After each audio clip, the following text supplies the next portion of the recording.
Hey everyone, welcome back to Kubrick Corner with me, Sean Wilson. Firstly, an apology, it's been a while. Had a few things going on, including weddings and my birthday, my 32nd, so God don't I feel old.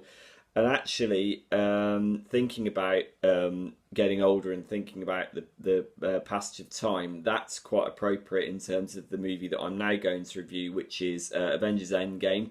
You can't fail to have noticed it's sort of ear-shattering hype surrounding this, the latest Marvel Cinematic Universe movie that comes a year after Avengers Infinity War and astonishingly 11 years after the first Iron Man movie in 2008, which was, of course, the movie that launched the franchise and also revitalised the career of Robert Downey Jr. I was thinking about this the other day, thinking how no one had any expectations of Iron Man whatsoever, let alone that 11 years later we would be in this extraordinary position with this astonishingly successful franchise that has basically taken almost kind of serialized big screen storytelling and interwoven all of these individual character stories and fashioned these massive gargantuan big budget ensemble movies that really has changed the landscape, not just of superhero blockbuster cinema, but blockbuster cinema in general in Hollywood. Like, eyes have been opened to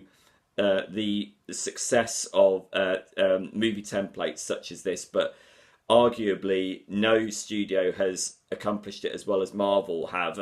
One could argue that the DC extended universe with the likes of Shazam is now catching up, but Marvel, I think, are still leagues ahead, and there's a good reason for that. It's because Marvel have always put character first. That's not to say that every single Marvel Cinematic Universe movie has been great. There haven't been any bad ones. There have been some that have been average, but I think the MCU's batting average is really pretty high.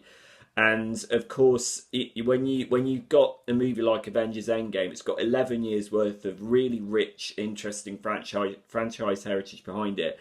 The movie has got an extraordinary amount of baggage and a really vast amount of characters and storylines to deal with, as did Avengers Infinity War last year. The thing is, Infinity War was basically the first half of a wider story, the Infinity Saga, as it was.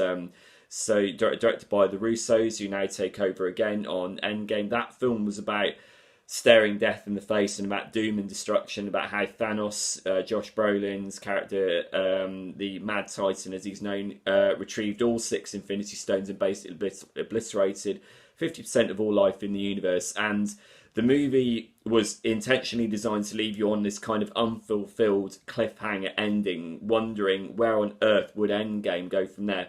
Fast forward to 2019, we now pick up the thread of the story, and of course, given that Kevin Feige, the Marvel president, has quite rightly said that the entirety of Endgame constitutes one big spoiler, I'm going to be very, very careful not to give anything else away for those who haven't yet seen the movie. I dare say that a lot of you already have. I went to a midnight screening last night. I've waited a good few hours to post my review because I've needed to let my thoughts settle on the movie.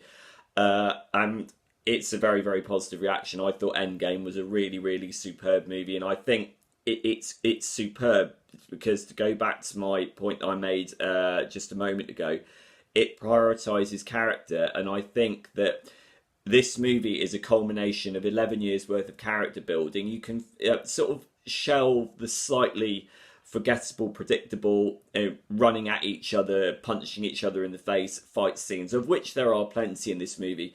Those are kind of par for the course in Marvel movies now, and we've seen quite a lot of those, particularly towards the climax of Marvel movies. But in this movie, what this movie reinforces is that it's the intimate, character-driven moments in the midst of the smashy, crashy action scenes that really do help this resonate. One only needs to look at the facial expressions of Robert Downey Jr., the brilliant Robert Downey Jr., to be reminded not only that this is a film and indeed a franchise that really finds its impetus when it humanizes these extraordinary, fantastical comic book characters. You know, it's easy to forget that back when Iron Man came out, Iron Man was a B level comic book character, as indeed have most of the characters been throughout the MCU. Think of like Thor, Captain America. None of these guys were taken as seriously as the likes of Batman, Superman, Spider-Man, although obviously Spider-Man has now come into the MCU. What this franchise, and particularly the Russo brothers, who also made Captain America: The Winter Soldier, Captain America: Civil War, and Infinity War, have done, is they have humanized and deepened these characters, particularly in Endgame, to such a remarkable extent that it takes this kind of these mythological, archetypal comic book characters, all of whom are imbued with abilities and also flaws, and it's in, you know, without, it sounds a bit strange to say, it's brought them down to earth. You care about these characters if you've got that much invested in the franchise. That is, I mean, not clearly. This is a review for people who are invested in the franchise. If this is not a movie to walk into blindly. If you haven't understood the Marvel Cinematic Universe up to this point, or you don't particularly care, you might as well turn off now, because this is a movie that kind of earns its fanboy points. You know, you kind of need to get your bearings when coming into this, and on that level, the movie absolutely serves everybody who has been on this journey for the past 11 years absolutely brilliantly. Again, through the really remarkably nuanced character interactions, through the brilliant skipping between comic and dark. I have to say there was more levity in this film than I was expecting. It's a really, really funny movie. I mean, all of the Marvel movies have become rather infamous for their jokes, but I was actually kind of surprised by the contrast in this movie between the relatively gloomy, doom-mongering tone of Infinity War versus the much lighter tone in this. I mean, one would think that after the events of Infinity War, that this particular movie might actually strike a darker note. This movie is actually funnier than Infinity War, and I think that, again, there is a lovely kind of nobility and humanity in the way that the movie extracts this kind of sort of hope in the face of adversity theme that comes out through the movie. How do we face down these appalling circumstances with the odd joke, with these kind of with this optimistic spirit, and with it often with like a wry smile? I think the movie does that very, very well without undercutting itself. I think the comedy and the drama elements, and there is a lot of drama in this movie, there are a lot of emotional twists in it, which I won't spoil. Those things are managed very, very well. I think I've read a few reviews that seem to suggest that it kind of jumps haphazardly between the two things. I don't think it does. I think the Russos by now are veterans in this field of filmmaking, and they've got the confidence to be able to manage those very, very complicated sort of shifts in tone very, very well. Assisted by an extraordinary cast of characters, all of whom we've got to know and love over the better part of a decade. I mean, one of the nice things about this is not only does this film clearly give a lot of weight to all of the old veteran characters, but it also allows peripheral characters who have kind of fallen by the wayside a little bit and who might be accused of maybe being a little bit boring, a bit annoying. It gives a lot of those characters significant emotional nuances to work with as well. Again, I can't go into specifics. For those who haven't seen the film, you'll know exactly what I mean when I go and see it. This is going to be a spoiler-free review. I'll do a spoilerific review in a few days when more people have got to see it. I'm trying to just talk in general emotional overtures here in terms of my reaction to what the film is. I think that it's a very, very funny, very emotional, very satisfying experience to what has been, you know, an astonishingly successful franchise. I mean, if you look at it just in terms as a technical piece of storytelling, it's probably one of the most impressive blockbusters I've ever seen on the big screen in terms of how many storylines and character arcs and just characters are threaded through seamlessly without it ever feeling choppy or feeling like it's jumping haphazardly from scene to scene. It's all interwoven really, really well. And it got an enormous budget, and boy, do you see that budget on the screen. The Russo brothers do a terrific job. Christopher Marcus and Stephen McFeely I think, are the really underrated ones here in terms of weaving that script together. That can't have been an easy task. They do a brilliant job. Trent Opalock's cinematography has got this kind of luscious, well, almost like ghostly hue when you see the consequences of Thanos' activities, and then that goes into much riper, more interesting kind of visual hues as the storyline develops. Alan Silvestri's score, I mean, you know I'm going to mention the score. Anyone who's watched my reviews will know that I always prioritise soundtracks in movies. Alan Silvestri's score is fantastic.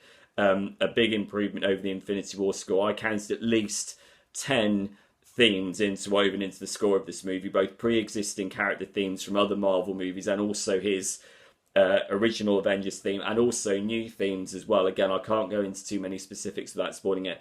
as a technical piece of storytelling, it's really really well done. I will say there are flaws. I mean, there are conveniences. There are bits of dialogue that are clearly rather convoluted and have clearly been sort of crowbarred in order so that we can skip over something that's quite complicated and boring just to get on to the next bit. It's almost like the movie doesn't want you to stop and pay attention to what becomes an increasingly complicated scenario, and there is that kind of like occasionally like, right, turn your brain off and just go with the flow kind of thing. And again, I do think that there is that slight underlying problem of the punchy fight sequences being kind of less, increasingly less interesting than the kind of witty, fractious interplay between the characters and the emotional moments as well. And as I said, this is an emotional experience. You're going to come out of it with your emotions pinballing around your head, which is exactly what the Russos and the rest of the filmmakers want you to feel. The performances are terrific. I mean, it goes without saying that Robert Downey Jr. and Chris Evans really step up to the plate. I thought, for me, the real highlight was Chris Hemsworth as Thor, who really steals the scenes from beginning to end, and it proves that by retooling Thor as a comedy character in Thor Ragnarok, it clearly revitalised Chris Hemsworth's mojo with regards to this character, and he clearly loves playing this character as a more jokey, humorous presence. And this the depiction of Thor in this movie very much plays into the kind of Ragnarok style approach to the character. I was really really satisfied with this movie. I'm not going to go any further because I'm worried that I'm going to spoil it. Suffice it to say, I thought it was an incredibly rich, satisfying, funny, and emotional experience. And boy, does it justify the big screen experience and then some. I went to a midnight screening where the reactions of the fans were palpable. People laughed, although through it people gasped. There were long periods of silence during the more contemplative moments as we kind of build towards phase 4 of the MCU, which at the time of me recording this review is still shrouded in mystery. Yeah, I was really impressed with it, and no doubt many of you have seen it already. I've tried my best not to give away any spoilers for those who haven't. If you have watched Avengers Endgame, drop me a comment here at Kubrick Corner and check back very soon for my spoiler-filled review of the movie in which I can go into more specifics. See you soon. Bye.